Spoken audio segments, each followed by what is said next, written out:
sumaiwi. Ang mabuting balita ng Panginoon ayon kay San Mateo. Papuri sa iyo, Panginoon. Noong panahong iyon, sinabi ni Jesus, isinama ni Jesus si Pedro at ang magkapatid na Santiago at Juan. At sila'y umakyat sa isang mataas na bundok.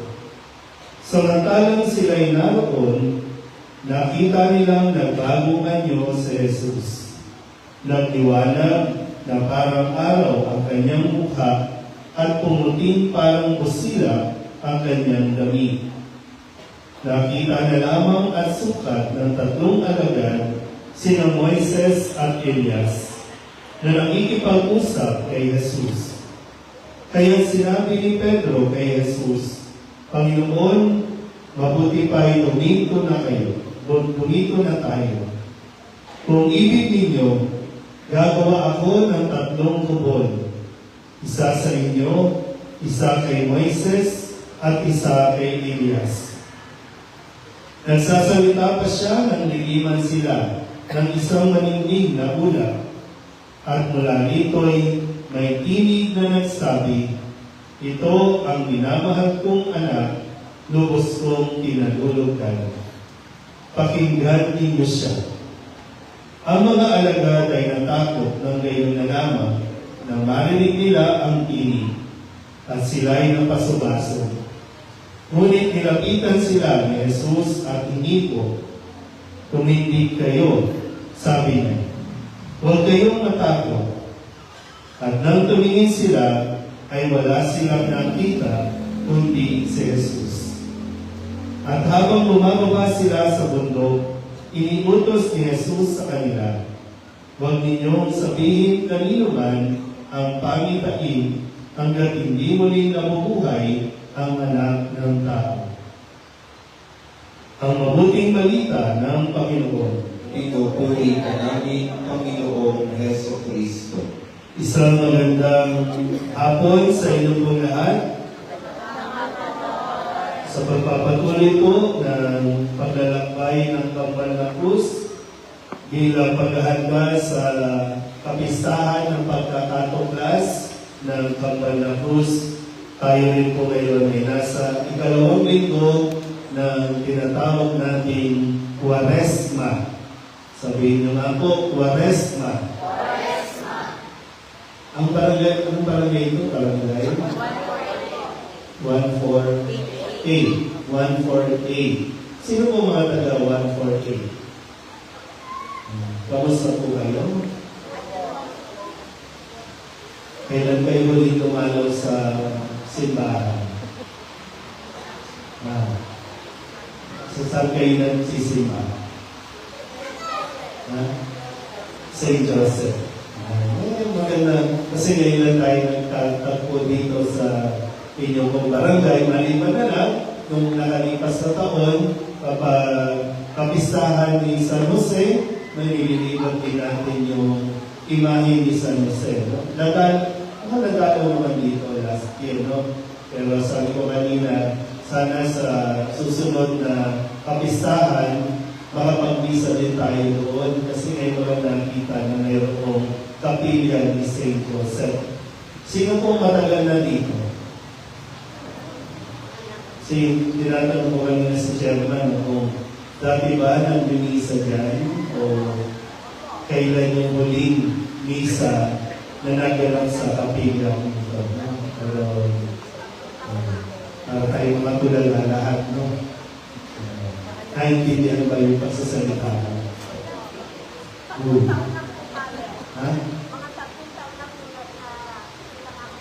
3 taon lang? Parang hindi agad umapit sa Diyos. So 3 years ago, sa nung COVID yun. 3 years ago. Matagal na ba? Okay po. Pero tingnan natin, kasi siyempre mahalaga din na nalalaman natin yung kwento, ano ba, lubusan na bang lumayo ang mga taga-barangay 148 San Jose at hindi na tayo nangingisa sa kapilyang yan. Ganun pa man, sana po ngayong ikalawang linggo ng Kwaresma. So, naglalakbay po tayo. Siyempre, ang panawagan sa atin, katulad ni na Pedro, Santiago at Juan, na isinama ni Jesus doon sa bundok. Ang panawagan din sa atin ay sumama tayo kay Jesus. Kasi gustong iparanas din sa atin ni Jesus na maranasan natin yung kalawalakian ng kanyang pagka-Diyos. Nakita ni Pedro, ni Santiago, ni Juan na itong kanilang sinasamahan ay totoong anak ng Diyos. Kaya nga nung marinig din nila, pinarinig din yung tinig, yung boses ng Panginoon, ng Diyos Ama, na pinapakilala si Kristo bilang kanyang pinakamamahal o bukod na anak na sinasabing pakinggan natin siya. Ano nangyayari sa sobre niyo? Busy-busy, no? Sige po. Sa pag-akyat natin sa bundok, siyempre, mahirap umakyat sa bundok ng maraming dala-dala, na maraming dalahin, na maraming bit-bitin. Kung halimbawa, kung akyat tayo ng bundok at maraming kang dalang bag, pwede huwag ka nang sumama. Kasi yun yung mga pabigat sa pag-akyat. Hindi natin ma-enjoy yung pag-akyat kung nakapokus tayo sa dala-dala natin. So kung di tayo makaakyat sa bundok, paano natin makikita yung ganda na naghihintay sa atin doon? Di ba kapag sa mga naka-experience na doon, pag narating mo yung tuktok, talagang mapapawaw ka sa view, sa simoy ng hangin, sa ganda ng makikita mo doon. So, ilan sa atin yung makakarating at ilan sa atin yung hanggang ngayon hindi pa nagsisimulang lumakad. Kasi nga, maraming dala-dala na ayaw bitawan. Naiintindihan po ba? Ngayon, sige, tingnan natin. Sa unang pagbasa, yung kwento ni Abraham o Abraham. Ang tawag sa kanya ng Panginoon, ang sabi ay, lisanin mo ang iyong bayan, ang tahanan ng iyong ama at kamag-anak, at pumunta ka sa bayang ituturo ko sa iyo.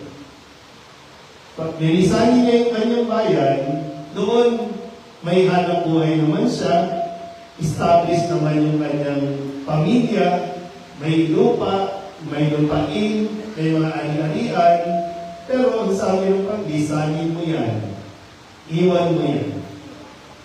Mahirap yun, para kay Abraham, siguro kahit tayo, no? Mahirap pag sinabi, o lisanin mo ang barangay 148.